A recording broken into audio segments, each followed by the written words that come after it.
Generally known as a time full of low employment rates and low morale, the Great Depression was something that will never be forgotten. Lasting from October 27, 1929 to 1939, the stock market crash was not the only cause of this sudden depression. In order to recover the facts and discover new truths about this subject, we will be showing statistics, first-hand experiences, and never-before-seen photographs from that time.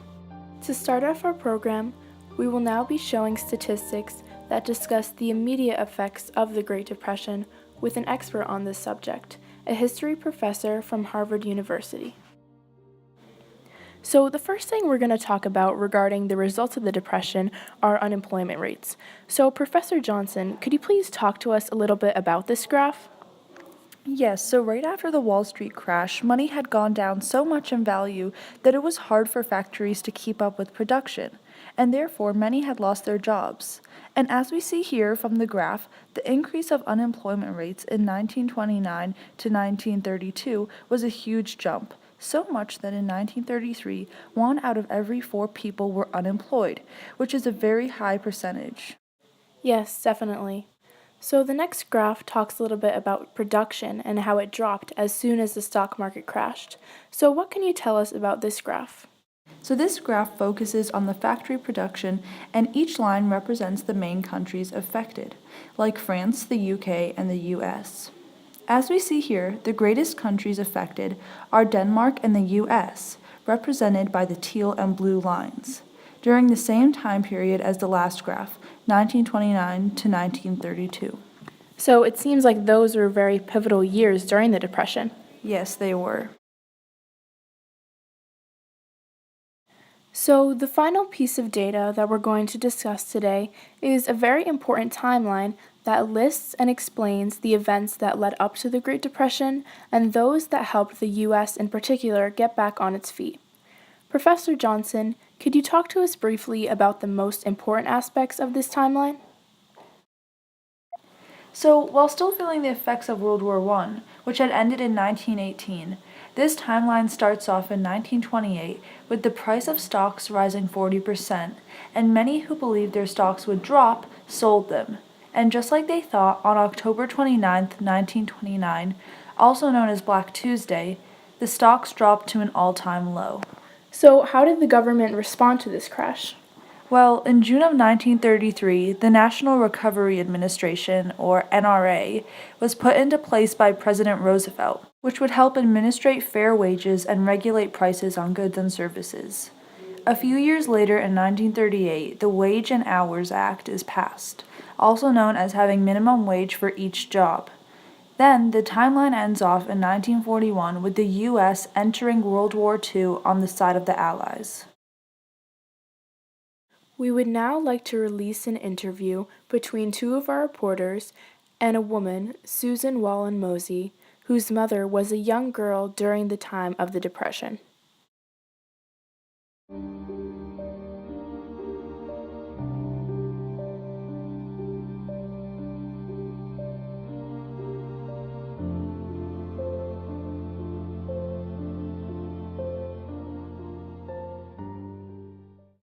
So Susan, it's really nice to meet you. Thanks for joining us. Thank you for having me. Such a pleasure. So the first question we'd like to ask you is, how old was your mother when the Great Depression struck? Well, she was born in 1922, so she was about 7 or 8. And how was her living situation at the time? Well, she lived on 3 small farms in Illinois, and they mostly grew corn, soybeans, and oats. Oh wow, so the Depression must have really affected their agriculture business.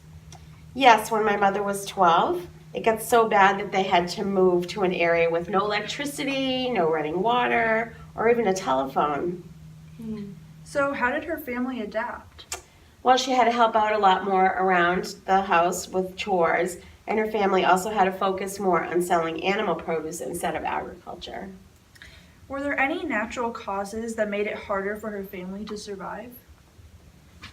There were droughts some years, which resulted in smaller crops, and it really shortened the food supply. And were there any aspects that affected her health? Well, it's kind of funny.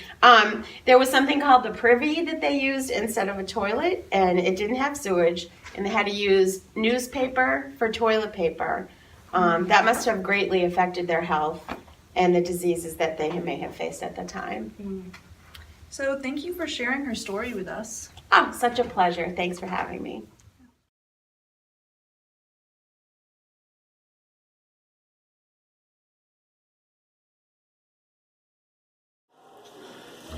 You see these stocks these days? You know, they're getting so bad and dropping. I know, I don't even have food for my family. I know, I don't even have enough water to plant my corn stalks. I know, it's awful. And my daughter, I don't even have enough money to buy the medicine to get her better. She's getting so sick. Do you have any money for the market? I have 2 pennies. Hopefully we can buy some bread. It was 2 pennies the last time I checked.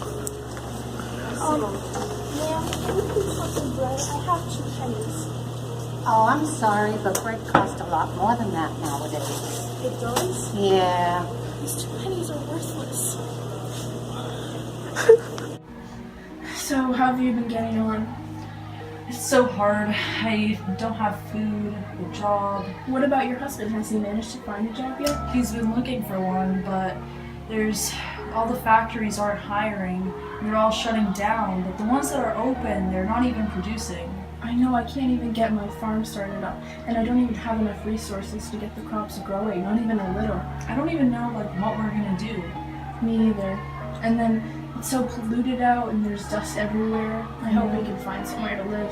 The environment just is terrible. Everything's gone. Please have a nickel. We need to pay for our family food. Go away.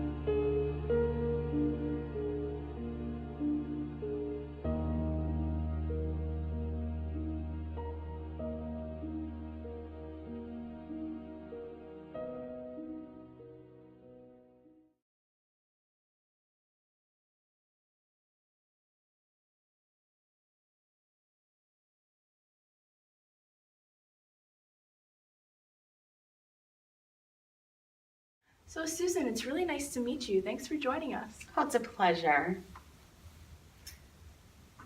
Isabela, you're going. Oh, I thought you asked the first question. No. So, what's your name? Sorry. This happens every time. Okay. I just got a nickel. Stop fixing yourself. I don't even know what we're gonna do. Me either. And then it's so polluted out and there's dust everywhere. I hope we can find somewhere to live. The environment just is terrible. Everything's gone.